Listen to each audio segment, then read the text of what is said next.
ಹೌದು, ಇವತ್ತಿನ ತೀರ್ಪು ಒಂದು ಐತಿಹಾಸಿಕ ತೀರ್ಪು.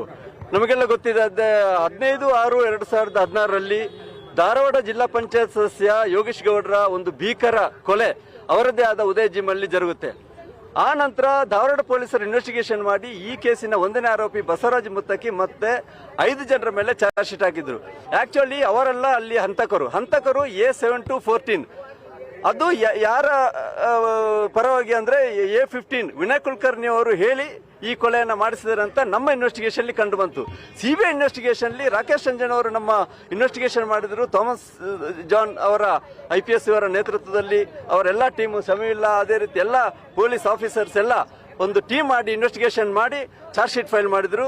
ಒಟ್ಟು 21 ಜನರ ಮೇಲೆ. ಅಲ್ಲಿ A7-14 ನಿಜವಾದ ಆರೋಪಿಗಳು, ಅವರ ಮೇಲೆ ಧಾರವಾಡ ಪೊಲೀಸರು ಇನ್ಸ್ಪೆಕ್ಟರ್ ಚಾರ್ಜ್ ಶೀಟ್ ಫೈಲ್ ಆಗಿಲ್ಲ. ಅದಕ್ಕೆ ಆ ಧಾರವಾಡ ಪೊಲೀಸರ ಮೇಲೇನು ನಾವು ಚಾರ್ಜ್ ಶೀಟ್ ಫೈಲ್ ಮಾಡಿದೀವಿ.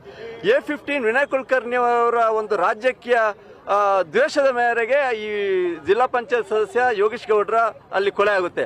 ಆದ್ರೆ ಧಾರವಾಡ ಪೊಲೀಸರು ಅದನ್ನು ಯಾವುದೇ ಇನ್ವೆಸ್ಟಿಗೇಷನ್ ಮಾಡದೆ ಬರೇ ಒಂದು 5 ಜನರ ಮೇಲೆ ಒಂದು ಕಾಟಾಚಾರಕ್ಕೆ ಒಂದು ಚಾರ್ಜ್ ಶೀಟ್ ಹಾಕಿ ಅಲ್ಲಿ ಧಾರವಾಡ ಕೋರ್ಟ್ ಅಲ್ಲಿ ಅದು 313 ಸ್ಟೇಜ್ ವರೆಗೂ ಕೂಡ ಟ್ರಯಲ್ ಬಂದಿರುತ್ತೆ. ಆ ನಂತರ ಸಿಬಿಐಗೆ ಬಂದ ಮೇಲೆ ನಾವು ಬಹಳಷ್ಟು ಅದನ್ನು ಇನ್ವೆಸ್ಟಿಗೇಷನ್ ಮಾಡಿ ಆ ರಿಯಲ್ ಹಂತಕರು A7-14 ಯಾರಿದ್ದಾರೆ ಅವರ ಮೇಲೆ ಚಾರ್ಜ್ ಶೀಟ್ ಹಾಕಿ ಅವರನ್ನು ಕೂಡ ಈ ಕೇಸಲ್ಲಿ ಸಿಲುಕಿಸಿ ಆಮೇಲೆ ನಾವು ಎಲ್ಲರ ವಿನಯ್ ಕುಲಕರ್ಣಿ ಕೂಡ ಚಾರ್ಜ್ ಶೀಟ್ ಹಾಕಿ ಬಹಳ ಒಂದು ಉತ್ತಮವಾದ ಒಂದು ಚಾರ್ಜ್ ಶೀಟ್ ಅನ್ನು ನಮ್ಮ ಪೊಲೀಸರು ಫೈಲ್ ಮಾಡಿ ಆ ನಂತರ 1-2 ವರ್ಷದಿಂದ ನಾವು ನಿರಂತರ ಟ್ರಯಲ್ ಅನ್ನು ಮಾಡಿ ನಮಗೆಲ್ಲ ಗೊತ್ತಿದ್ದಾಗೆ ಬಹಳಷ್ಟು ಸಾಕ್ಷಿಗಳನ್ನು ಹೆದರಿಸಿದ್ರು. ಅದಕ್ಕೆ ಅವರ ಬೇಲ್ ಕೂಡ ಕ್ಯಾನ್ಸಲ್ ಆಗಿ ಅವರು ತಿರ್ಗಾ ಜೈಲಿಗೆ ಹೋದ್ದು ನಮಗೆ ಗೊತ್ತಿದೆ.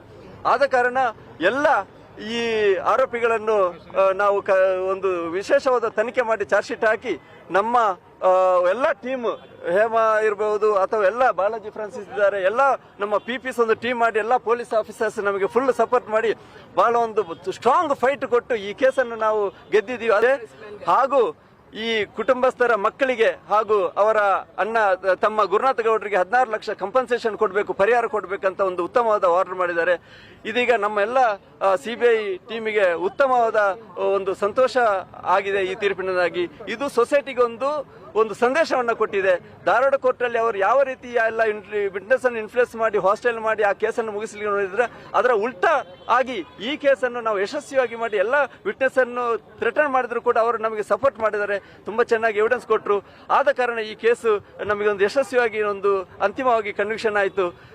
ಈ ಎಲ್ಲ ನಮ್ಮ ಸಿಬಿಐ ಟೀಮ್ ಇದಕ್ಕೆ ಬಹಳಷ್ಟು ಶ್ರಮ ಪಟ್ಟು ಕೆಲಸ ಮಾಡಿದ್ದಾರೆ. ಯಾವ ಅಂಶಗಳನ್ನು ಪರಿಗಣನೆ ಮಾಡಿ ಒಂದು ತೀರ್ಪನ್ನು ಈ ತೀರ್ಪು So far we have not gone through the judgment, so we can't say now. After going to judgment only we can say. Because whatever evidence available, court has considered. Main ನಮಗೆ ಎಪ್ರೂವರ್ ಎವಿಡೆನ್ಸ್ ಒಂದು ದೃಕ್ಸಾಕ್ಷಿಗಳು, eye witness ಮತ್ತೆ CDR tower location document evidence, CCTV footage. ನಮಗೆ main evidence ಈ ಅಲ್ಲಿ post office ಹತ್ತಿರ, Dharwad post office ಹತ್ತಿರ ಒಂದು CCTV footage ಇತ್ತು.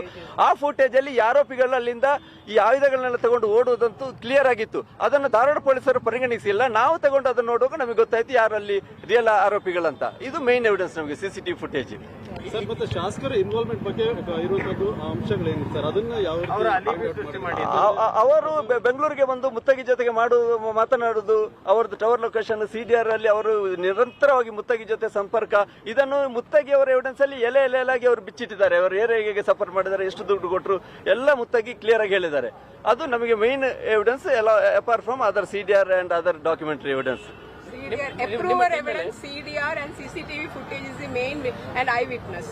These are the main evidence before this honorable court. ಈ ಕೇಸಿಗೆ ಸಂಬಂಧಪಟ್ಟ ಹಾಗೆ ನಿಮ್ಮ ಟೀಮ್ ಮೇಲೆ ಪ್ರಭಾವ ಬೀರುವಂತದ್ದಾಗಲಿ ಒತ್ತಡ ಏನಾದರೂ ಬಂದಿತ್ತಾ? ನಮ್ಮ ಟೀಮ್ ಮೇಲೆ ಪ್ರಭಾವ ಇಲ್ಲ, ಆದ್ರೆ ವಿಟ್ನೆಸ್ ಮೇಲೆ ಬಹಳಷ್ಟು ಪ್ರಭಾವ ಬೀರಿದ್ರೆ ಅದಕ್ಕೆ 2-3 ಜನರದ್ದು ಬೇಲ್ ಕ್ಯಾನ್ಸಲ್ ಆಯಿತು. ಬೇಲ್ ಕ್ಯಾನ್ಸಲ್ ಆಗಿ ಸುಪ್ರೀಂ ಕೋರ್ಟ್ ಇಂದ ತಿರ್ಗಿ ಅವರಿಗೆ ಬೇಲ್ ಆಗಿ 2 ತಿಂಗಳ ಒಳಗೆ ಈ ಕೇಸಿನ ಜಡ್ಜ್ಮೆಂಟ್ ಮಾಡಬೇಕಂತ ಡೈರೆಕ್ಷನ್ ಕೊಟ್ಟರೆ ಆ ಪ್ರಕಾರ ಆಗಿದೆ. ಎಷ್ಟು ಥ್ರೆಟನ್ ಮಾಡಿದ್ರು ವಿಟ್ನೆಸ್ ಕೆಲವರು ನಮಗೆ ಸಪೋರ್ಟ್ ಮಾಡಿದ್ದಾರೆ, ಹೇಳಿದ್ದಾರೆ. ಈಗ ಜೀವಾವಧಿ ಶಿಕ್ಷೆ, ಜೀವಿತಾವಧಿ ಶಿಕ್ಷೆ ಏನ್ ಡಿಫರೆನ್ಸ್? ಜೀವಾವಧಿ ಶಿಕ್ಷೆ ಅಂದ್ರೆ ಟಿಲ್ ಇಸ್ ನ್ಯಾಚುರಲ್ ಡೆತ್. ಈ ರೆಮಿಷನ್ ಮಾಡೋ ಪವರ್ ಇರೋದು ಗವರ್ಮೆಂಟ್ಗೆ. ಅದು after 14 years government and constitution court ಮಾತ್ರ ಇದು ಮಾಡಬಹುದು. ಇಲ್ಲಾದ್ರೆ ಅವರು ಟಿಲ್ ನ್ಯಾಚುರಲ್ ಡೆತ್ ಅದು ಗವರ್ಮೆಂಟ್, ಅದು ಗವರ್ಮೆಂಟ್ ಡಿಸ್ಕ್ರಿಷನ್, ಗವರ್ಮೆಂಟ್ ಇದ್ದು ಪವರ್, ಕೋರ್ಟ್ ಇದಲ್ಲ. ಈ ಸೆಕ್ಷನ್ ಪ್ರಕಾರ ಟಿಲ್ ಇಸ್ ನ್ಯಾಚುರಲ್ ಡೆತ್ ಈ ಶುಡ್ ಬಿ ಇನ್ ಜೈಲ್. ಅಂದ್ರೆ ಸಾಯೋವರೆಗೂ ಜೈಲಲ್ಲಿ ಇರಬೇಕು ಅಂತಾರ? ಹೌದು. ಹೌದು ಹೌದು ಹೌದು ನಾವು ಕೇಳಿದ್ದದೆ ಪೊಲೀಸ್ ಇನ್ಸ್ಪೆಕ್ಟರ್ಗೆ 7 years ಅವರಿಗೆ ಅವರ Training of Destroying offenders evidence. and